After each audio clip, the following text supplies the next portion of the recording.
Well, welcome everybody. My name's Pete LePage. I'm a developer advocate here at Google, and with me today we've got a very special group of people to talk about Movi.Kanti.Revo, the new Chrome experiment with in conjunction with this team at Cirque du Soleil. With me I've got Nicole McDonald, who is the creative director on the project, and Gillian Ferrabee, who is a creative director at Cirque du Soleil. Nicole, why don't you introduce yourself first, because you're up on screen, and then we'll have Gillian introduce herself. Hi, I'm Nicole McDonald. It's a pleasure to be with you. I'm creative director and director specializing in interactive directing. Awesome. Cool. And Gillian, do you want to introduce yourself? Yeah, hi, I'm Gillian Ferrabee. I'm a creative director at Cirque du Soleil. My title is Creative Director, Images and Special Projects, which is mostly anything to do with TV, film, and new media. And this project would fall under Special Projects. Awesome. All right. Well, cool.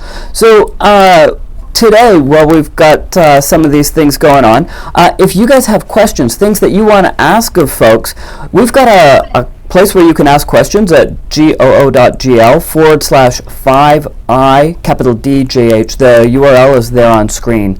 So if you have questions, things that you want to know a little bit more about, feel free to go and post your questions there. And we'll take your questions as we get towards the end of the session. So with that, I want to take it over to Nicole to start and say, Nicole, when you started thinking about this project, where did your initial inspiration come from for this?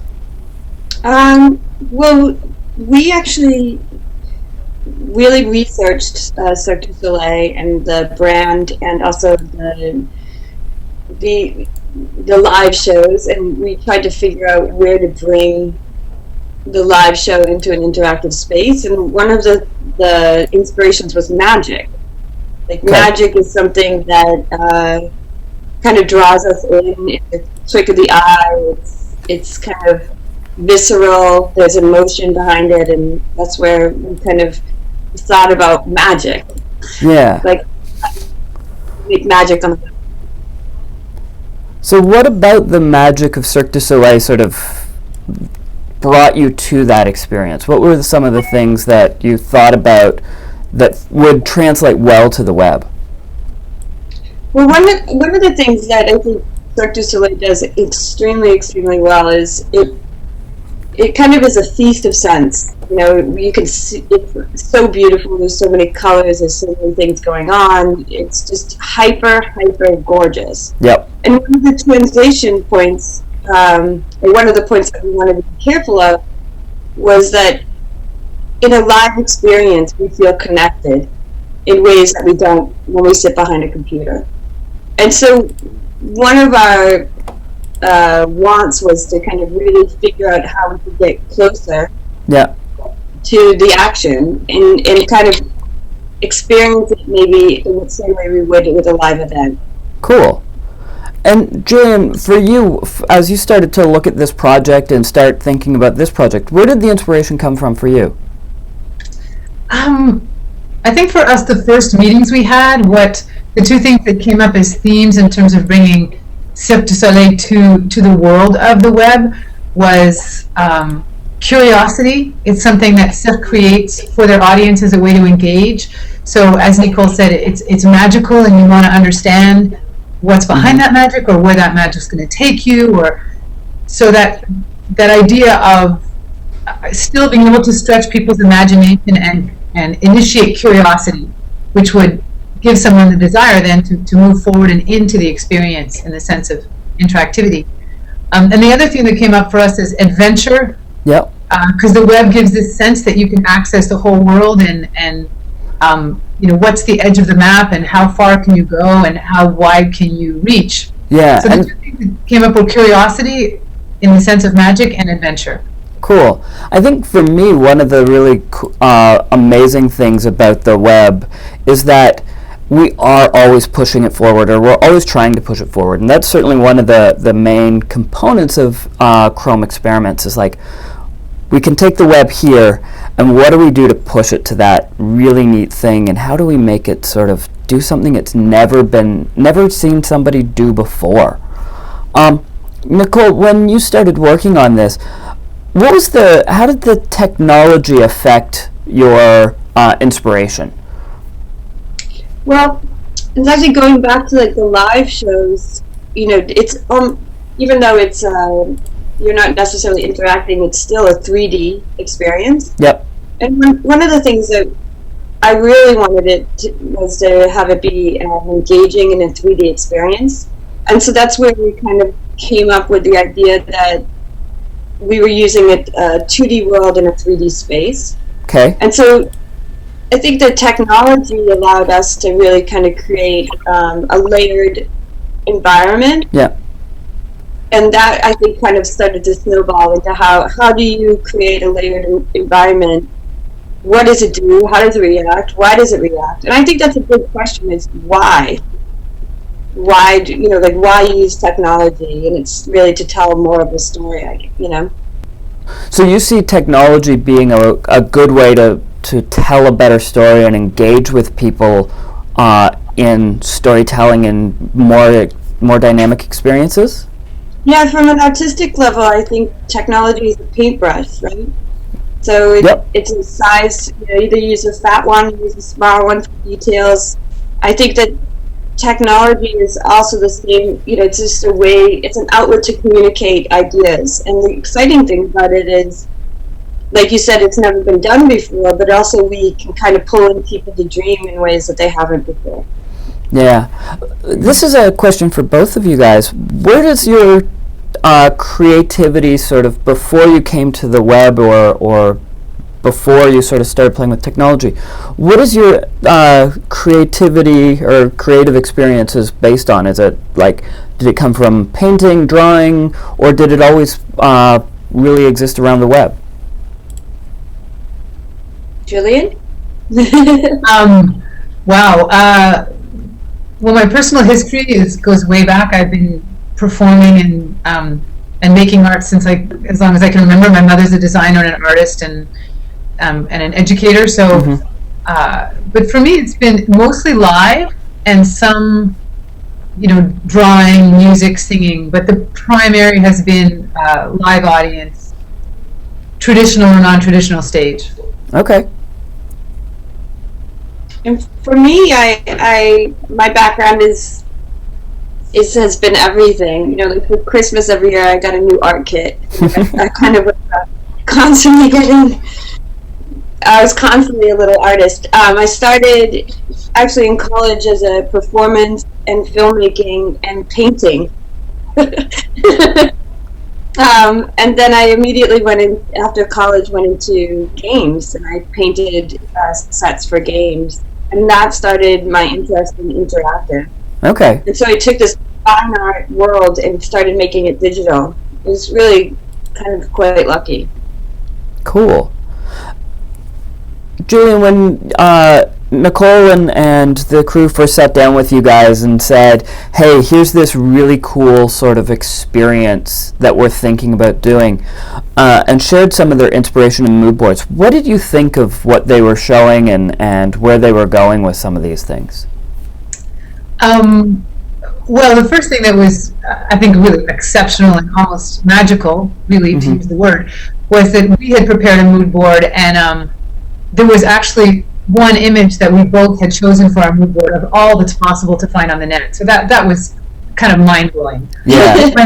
When they presented their mood board, we looked at each other like, we didn't give that to them, did we? No, we haven't talked to each other. So there was an immediate complicity and common vision that was obvious from that, and from a few other things. And the other thing from the Cirque's point of view that was a strong indicator was, I don't remember, I think it was Nicole, but somebody brought up the idea of the screen, what you might call the fourth wall, and how to playfully interact with your audience. Like, now, this is live, we're talking, how do you interact through this new form of communicator? And that was something we were definitely curious about. So those were the two things that pretty much nailed it. Cool. Nicole, what were your feelings on those first couple of meetings when you sat down and said, this is what we're thinking, going from a really web and creative background to a company who's all about doing live in-person kind of stuff? I think, it was super, super exciting, obviously. A kind of a dream come true, really, to work with such a creative, imaginative, really, responsible company. That's kind of rare. But I think, the challenge of it all was thrilling, to really kind of crack open the nut a little bit and be able to kind of take a step into a direction of interactive performance. Cool. It's super exciting. So as you started working on some of this stuff and sort of took the technology with your vision, how did the technology change the way that you saw the vision being done as you were working through the project? Well, I think I'm like a developer's worst nightmare and their best friend. Because I think I know enough of what technology can do. I know where we can push it. Yeah. I think that one of the challenges for us from a development standpoint was, could we get things in time? Could different, technologies be available at that moment? Mm-hmm. I think that that was kind of our biggest challenge. So whether and when technology came on, whether you had access to it. Yeah, and I think that usually the process of how I work in an interactive space is we dream, and then we kind of dial it back, and then we kind of become detectives and solve problems, which is, I think, the best kind of case scenario. Solving problems means we move forward. Okay. Which is super, super cool.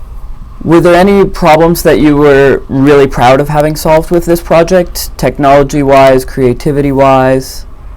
That's a really good question. I think you'll notice that there's an incredible amount of layered, sprites and divs. Figuring out what a system could handle. Mm-hmm. And you dream big, and so you have 7 videos playing and all these animations and then all these huge files, and then really figuring out, okay, now it's not moving on a computer. Yep. Nobody can watch it. It looks great, but nobody can see it. Really figuring out what that weight was. Okay. So how do we trim this down? How do we make it, but still how do we maintain our vision? Cool. That was definitely a big challenge. Yeah. Yeah. What was it like going through the process of saying, okay, so we've got our idea here. What did the workflow look like to say, all right, so here's our idea after those first meetings with Cirque, to then go and get to that final project? We took some time and wrote the story. That was super fun. We just wanted to tell the narrative. And then once we had the narrative, we actually made a whole functioning animatic. Okay. And then from the animatic, it kind of gave us the answer of flow and also an asset list, which was super important. For each of the different scenes, yeah. Yeah. Yeah. And then we shot it, and then at the shoot, we were able to kind of pull in video live and be able to see how it moved and whether or not our horizon line was correct when we were shooting it, or even just if it was worthwhile experience. And then from there on, it was just go. And Gillian, how did you see and how did your team work with Nicole to really take that vision and from beginning to end?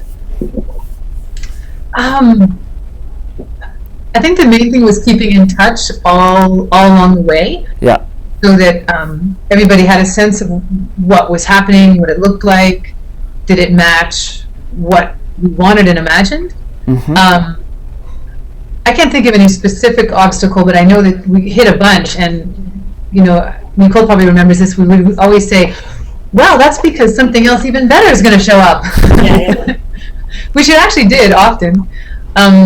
The part that was most interesting for us, I would say, was the actual shoot and watching how the artists themselves, how Nicole was able to translate them to them, what their work was going to look like in the final product. Because a live performer knows they're on stage when it's happening, and so what they give comes from that knowledge. And so Nicole was able to inform them the context that they were performing in, what it would look like, and then they were able to play and adapt with that, which was exciting for us to see that. Yeah, and I think that's that's where the animatic played an incredible role, and also being able to kind of input stuff immediately live. In a green screen environment, it's cold.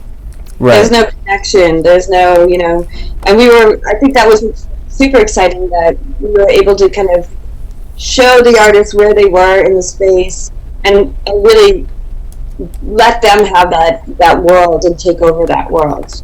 Yeah, so actually I just got some of the green screen video set up so that we can have a quick peek at that, I think. Let me see if I can get that running here.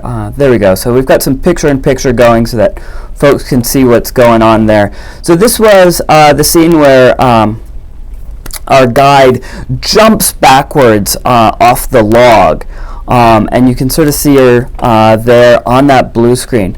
Nicole, as we went through that, what was your process of thinking through how to do these things? Because you see just this blue screen, and the artist has really no idea. We have really no idea until we see what's going on, what to expect. Well, what we tried to do is have some key frames to show kind of the artists where they were in the space. And also for us to kind of be able to plan appropriately. I mean, this is an A camera. We don't have a B camera to cut to, so the entire scene is first person POV. Yeah. So we really needed to kind of make sure that there was thread throughout like a breadcrumb trail continues throughout the experience. Yeah. And so with these frames, we were also able to build out the 3D experience, and then immediately key the video and put them into the environment to kind of help the artists see what space they were working in. Cool. And to kind of like, what was the first film of Star Wars that came out where they used blue screen everywhere? Was the remakes or the new ones? Yes. How cold that was. There was no connection, and there was just like these two people kind of speaking to one another. Right. I think we really we were joking and saying, we do not want to create that. Yeah. Gillian, for you guys, was this sort of the first big web project that you guys had worked on at Cirque du Soleil, or how had you guys worked with the web before? It was the first creative project, I would say. I mean, there's obviously the Cirque has done lots of marketing and the company website and other more traditional transitions to the web, doing things that people were doing anyway before the web in a different way. But this was the first actual, the content was created for this project, and it was fully creative. Yeah. So definitely. Were you somewhat skeptical at the beginning, or did you think that we would be able to create such an immersive Cirque-like experience right off the bat? I'm a highly optimistic person, so I wasn't skeptical because I almost never am. But I would say there are definitely lots of people who were. Yeah. And at the minute we met Nicole and their team, that went out the window. Their enthusiasm and maybe they were as highly optimistic, but they were the experts and they seemed really excited that it was possible. So that sold us pretty quickly. That's awesome. Yeah. Was this? How would you describe the difference between working with a web experience and working with a live show, starting something like that? Wow, that's a good question. It's completely different. Because from the beginning, your framework is not a theater. It's not an audience. It's a platform in a way. It's a tool, but it's much more. There's much more unknown which can be exciting, except that when you're doing a show, that the parameters are very concrete and practical. Right. So one of the, go ahead, Nicole. I was just going to say, I think it's practical because it's known. Yeah. Because we haven't defined the process of interactive, like there is no cookie cutter process necessarily. It's I think that's the exciting and the scary part, you know. Yeah. I mean, it's definitely exciting for Cirque, and I mean, the first question we asked ourselves is, what are all the things that we can't do in a live show because of the parameters of time, or the weight of something, or the feasibility visually. Yep. You know, the suspension of disbelief is completely different live. So it's a very exciting terrain. You know, there's a lot. I mean, Cirque has always been interested in the unknown, as Nicole said. So what were some of the things that, right off the bat, when you said, what are the things we can't do in a live show? What were some of the things that you said we can't do? Could we do these on the web? The first thing that comes up is, you know, you have, in the web, you have it to some degree more say in how the story is told. Because live, you don't know where the person's going to look. Right. Which Cirque is we're a master at giving people lots of things to look at and, in a way, guiding their attention. Yep. So that's different. On the web, it gives more of a traditional storytelling process. And the other thing is practical, like to get something onto stage takes time, and to get it off takes time. Right. And when you're shooting, you know, you can do that before you turn the camera on for however long it takes. So that's a very practical and a very kind of creative examples. Yeah. Were there any things in the Movi.Kanti.Revo experience that sort of you pushed to have them try some of those things? Nothing comes to mind, because my experience is that Nicole and Particle surprised us over and over. We didn't have time to catch up. I think from our perspective, I think it was about really how to challenge, you know, this experience is intimate. Yeah. It's a one-on-one experience, whereas in the theater, there's many people around you. So how to engage somebody in a one-on-one experience, and then also perspective. We can change perspective behind a computer. In a theater, you're in a seat. Right. Consistently with that, you know, like Cirque does an amazing job. There's many shows that kind of you're moving around the space as much as they are moving around you. Yep. But I think that's a really super interesting thing for how to translate live experience in the future is it's a virtual theater space. Yeah.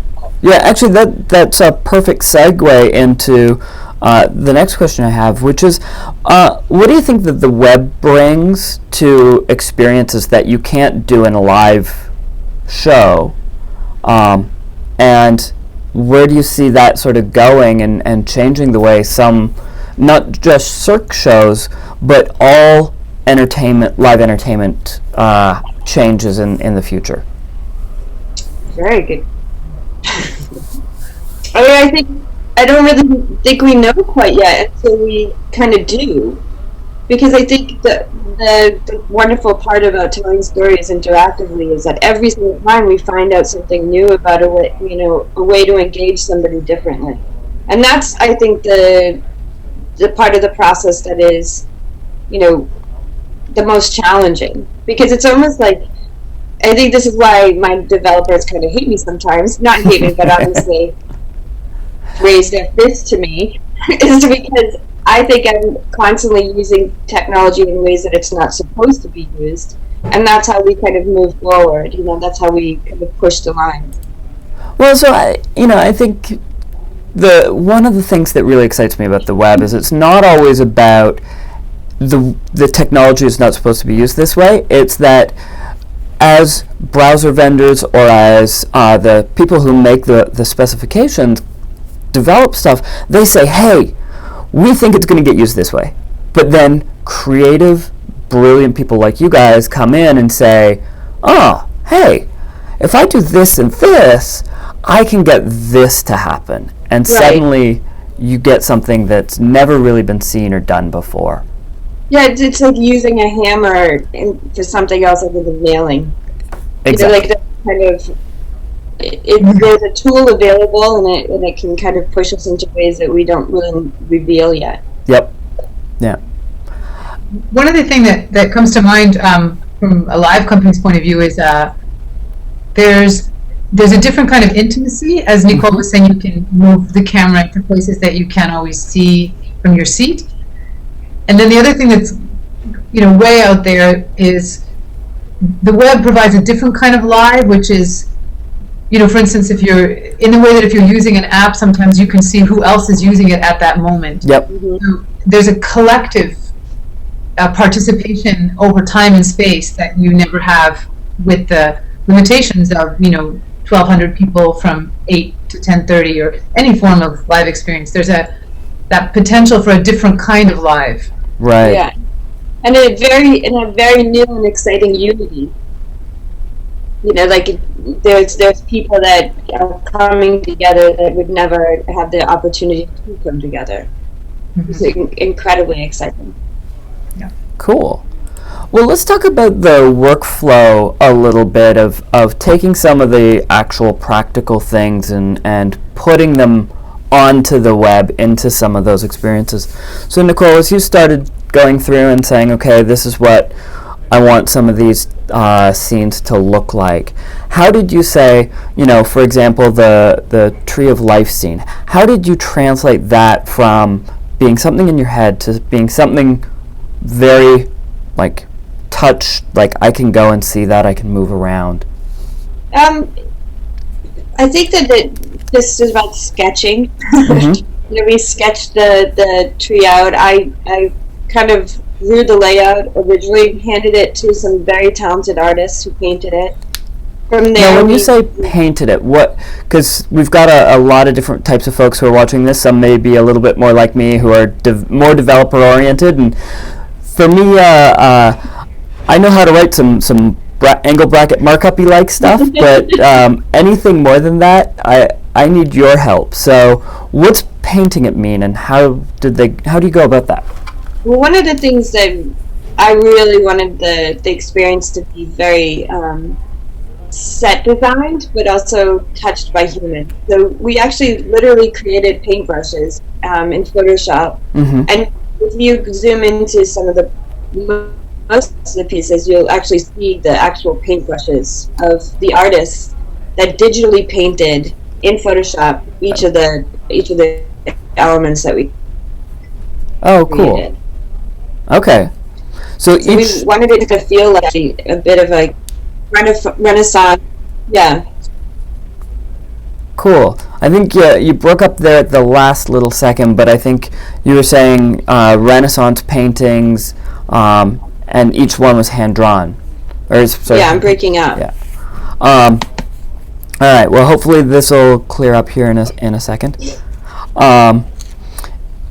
So from the point where you started taking each thing and turned each painting, designed each scene in Photoshop, where did it go from there? So you've got this great PSD file that's potentially pretty huge, and you can't just hand that over to a developer. So what happened next? All right. Then we had this huge PSD. Yep. And we pulled it apart. Can you hear me okay? I think I can now. All right. Looks like we've lost you here for a sec. Let's see. Gillian, why don't we pop over to you for a sec and give it a sec for Nicole's network connection to come back. What was your favorite scene in this project? Wow. I sincerely love them all for different reasons. They have different energies and different flavor. The Tree of Life was the one that surprised me the most. Okay. How moving it was. Yep. How effective and how moving when he, floats up at the end. completely surprised the first time. And then I really love when the user arrives at the fork in the road in the forest, because it was just delightful. You know, the delight of this little tricycle coming, and then the clown, and how that all worked so beautifully, the same way it would have on stage. Those were the ones that I remember this moment the most. Cool. Nicole, do we have you back? Oh, no, looks like no Nicole yet.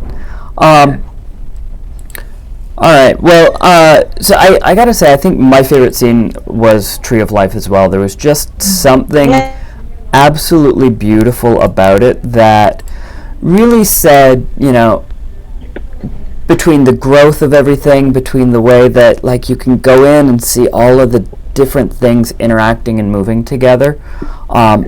It's just such a beautiful thing, and in some ways I think that scene is kind of a little bit sad, but it's also just so, I feel like it's a great big circle, which is kind of fun. Something that you don't typically see around and stuff like that. Alright, it looks like we got Nicole back. Sorry guys. That's okay, and it looks beautifully nice and sunny there now. I'm jealous. Cool. Well, Nicole, we were talking about taking that gigantic PSD and turning it into something that we could, as a developer, I could go do something with. Do you want to talk about that a little bit more? Sure. So the PSD, one of the things that, you know, we had to kind of create a layered PSD that was appropriate for the space in which we were putting it in. So in other words, like if we have some trees, if there's trees behind them, those trees behind had to be painted. So in Photoshop, this huge layered file then got cut into transparent PNGs and optimized, and then we brought them into the 3D space in HTML5, and that was kind of it. It was pretty long term in the effort it took to create, but once it was created, it was actually pretty fast. Very cool. And just as a reminder for those folks who are watching live right now, we do have a place where you can go ask questions. If you have questions for Gillian or Nicole, you can post your questions there, and we'll take some of those as we get towards the end of the session. But the URL is up on screen right now. Nicole, I had asked Gillian what her favorite scene was. What's your favorite scene in the experience? That's a good question. I think probably the Tree of Life. I think the barge performance, I think, is really lovely. Which one was the barge performance again? The one with the clown pulling the house, and then the girls coming out and dancing and performing. I Yes. love the fork in the road. I like a lot of them. Which one do you think you're most proud of? I think the Tree of Life. I feel like that was the closest to what I had envisioned. Okay. The clown is just, the fool in love is so beautiful. Yeah, it's pretty is slightly awkward to say, but very true. I think what people love about that is that the poetry translates. You know, Yes. it's a very poetic representation of something, and almost everyone I've spoken to got it. They got the metaphor, and they understood and were moved. Very moved at the end when he floats, and so that's what struck me, is how, again, this concept of the web and the screen, and how such a depth of human poetry can translate. Yeah. That was from my grandfather, actually. He's like very connected with family. He's just madly in love with family. So I thought that was a nice homage to my grandfather. Wow. Wow, that's kind of neat. Gillian, how do you think Cirque's going to approach the web differently because of this experiment and the way that people have been responding to it? How are we going to respond differently? We're just really excited. I mean, it was a delight from beginning to end, the whole process. Yeah. And people have responded beyond our expectations, in-house and everybody outside. Yep. So, I mean, that only creates the appetite to continue.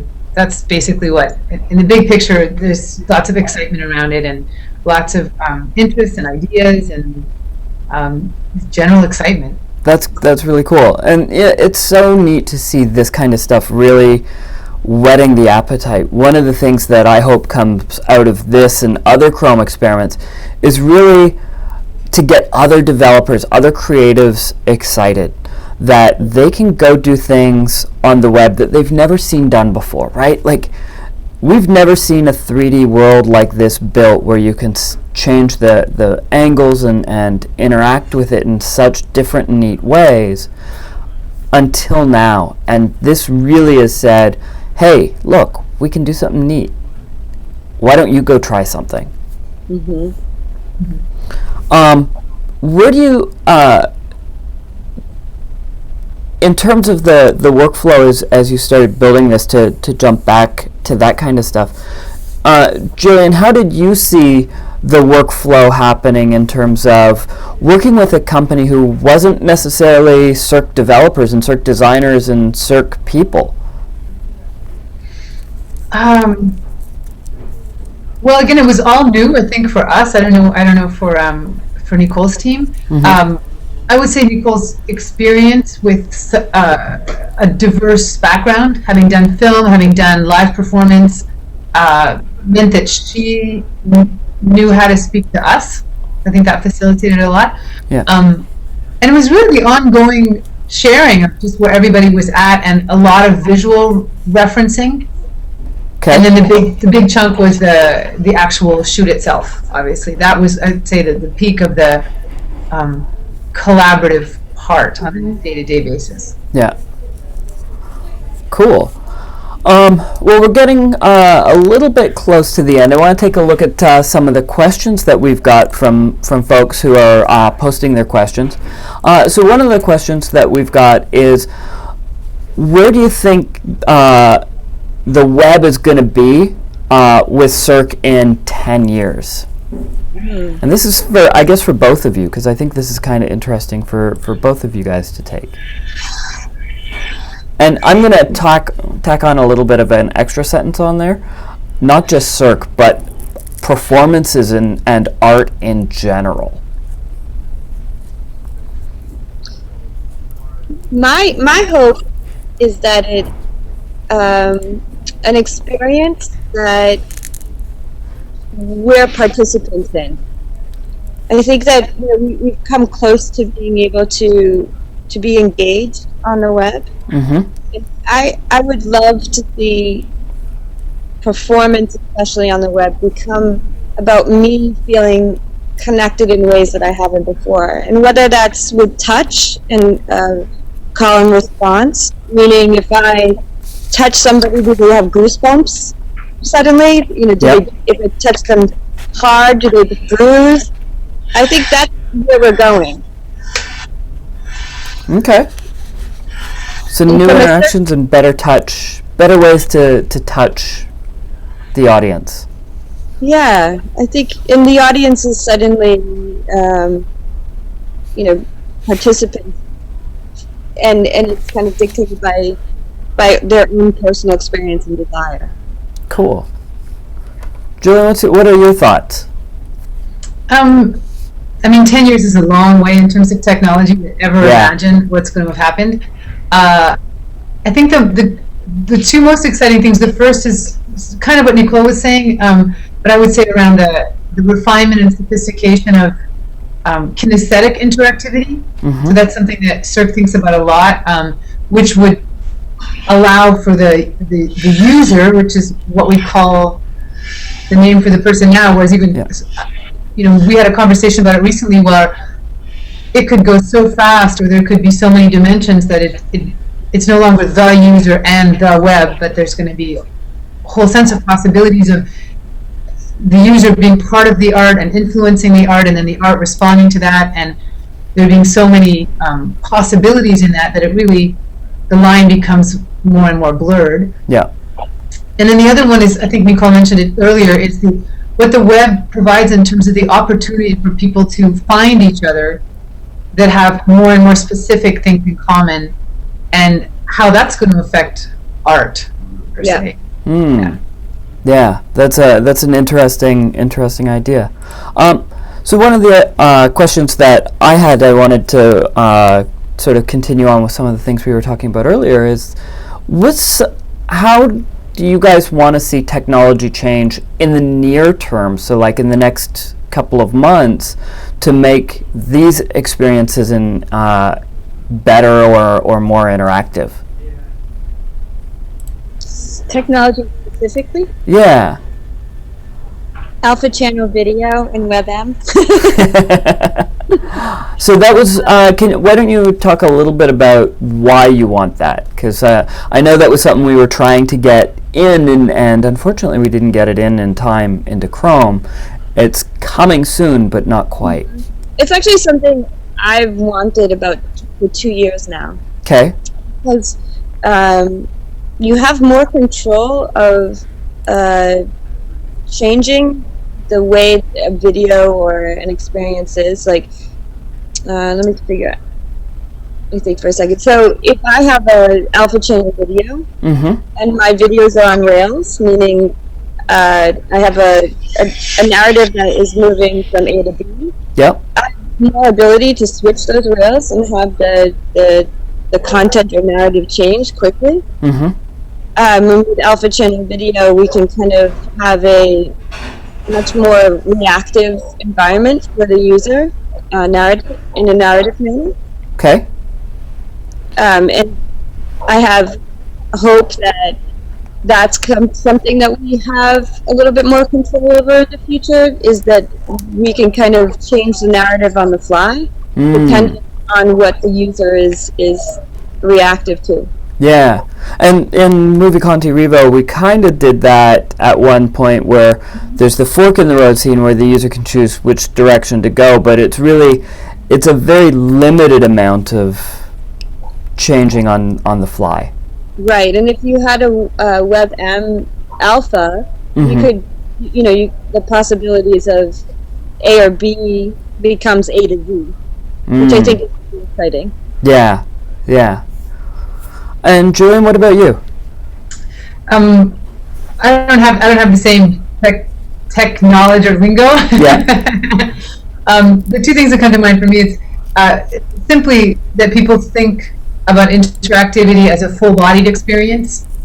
Okay. Obviously, being a dancer from Cirque, that's the first thing that comes to mind. Anything to facilitate and encourage and play with people using their whole body, not just hands and eyes. And the other thing is the context and the environment. I love the idea of anything where the screen is, it's somewhere different. It's on the street, it's on the floor, it's, where my world, the screen comes to me more in my world than just my computer. Yeah. Those are the two things that, as a 3D dancer person, that's what I'm looking for.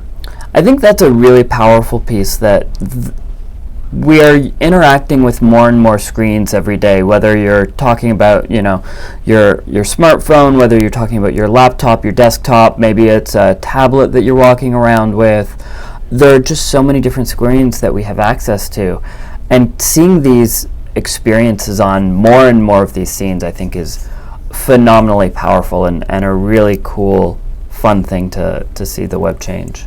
Yeah, I think it opens up the possibility for surprise, which is just one of the best things in life. And also for me, in that we all live in worlds often that are very busy and very repetitive, and we have physical routines in our life every day. And so the idea that a screen can play the part of a kind of a magical moment in a regular, the way flash mobs were, dance mobs were at the beginning. You're going to work and you're going through Central Station as you do every morning, and then people start dancing. Yep. So how can screens, or the capacity for screens to be in new places, begin to provide that?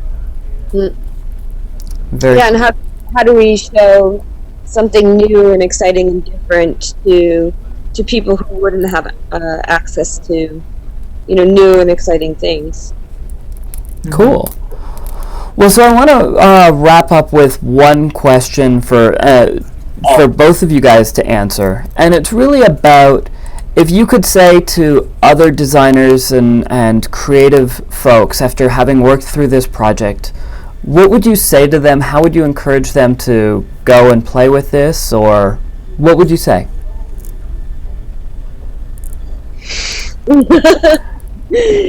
It's to play with Movi.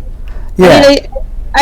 I would love to for people to go see it and experience it and be excited by it, but also to kind of help us move forward with technology and how would they do it differently? What would they do to make the story more have more depth or more add more creativity to it, and then go do it so that we can kind of keep leapfrogging and progressing and inspiring each other. Cool. And Gillian, anything from, what are your thoughts on that? My thoughts are to encourage other physically creative people, so that would be anyone whose art form is their own body, Yeah. to begin playing with people whose art form is technology. Because I was so surprised with this project how visceral my response to the artists was, how much I could really feel them and their personalities and their charisma and what they were emanating. So I think that's really encouraging for people who are physical performers to know that when you partner with the right artist of technology, they're as excited as you to have that happen. Cool. Yeah. So we just actually had one question pop in on the question list that I think is actually a really neat question. And the answer I'll give immediately is not right now, but I'm curious what you guys think. Is there any possibility of Movi.Kanti.Revo being implemented on Google Glass and this virtual space being overlaid in the real world? How do you guys see that like actually happening? Because I could, he said, yeah.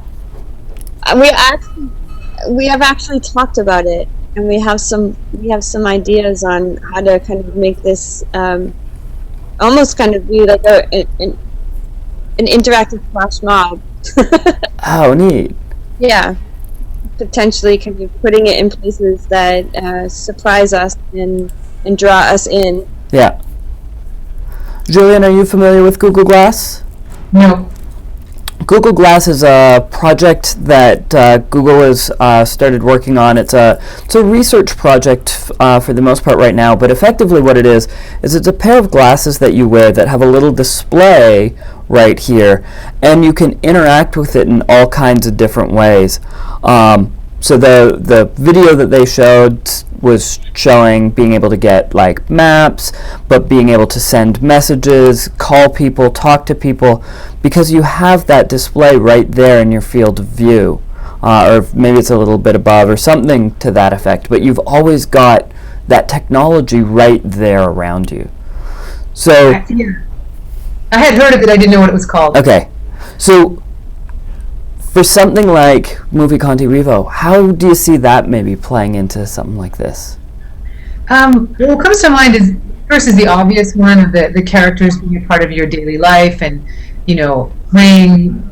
making the more practical uses playful. So if you're to map, as happened with in the forest, that they could playfully, feed you the information. Yeah. And the other thing that comes to mind is just, my memory is that in our brain, 80% of our receptors are visual, and that affects our whole body and our brains in ways that we're just learning about now.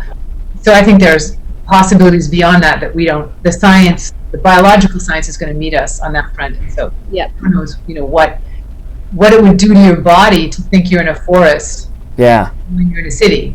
Yeah. And if the forest is peopled with, fun, magical people, would your whole body relax? Yeah. And it's also, it would be interesting to take that same sort of technology and concept and go the other way. So put those on people at a Cirque show where you can take the just amazing magic of a Cirque show and augment it even more by providing, things that change for each person. Yeah. That's really cool. Well, I think that's pretty much about all the time we have left for today. I want to thank both of you guys for joining us. Nicole for joining us from bright and sunny LA, and Gillian for joining us from Montreal. This has been really great, and I think this experiment has been fantastic. You guys both did an absolutely wonderful job. It's been amazing to see people respond to this and really just sort of react and love it as well. Thank you.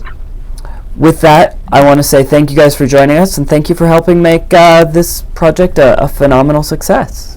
Thank you. Thanks for having us. Thanks, guys. All right.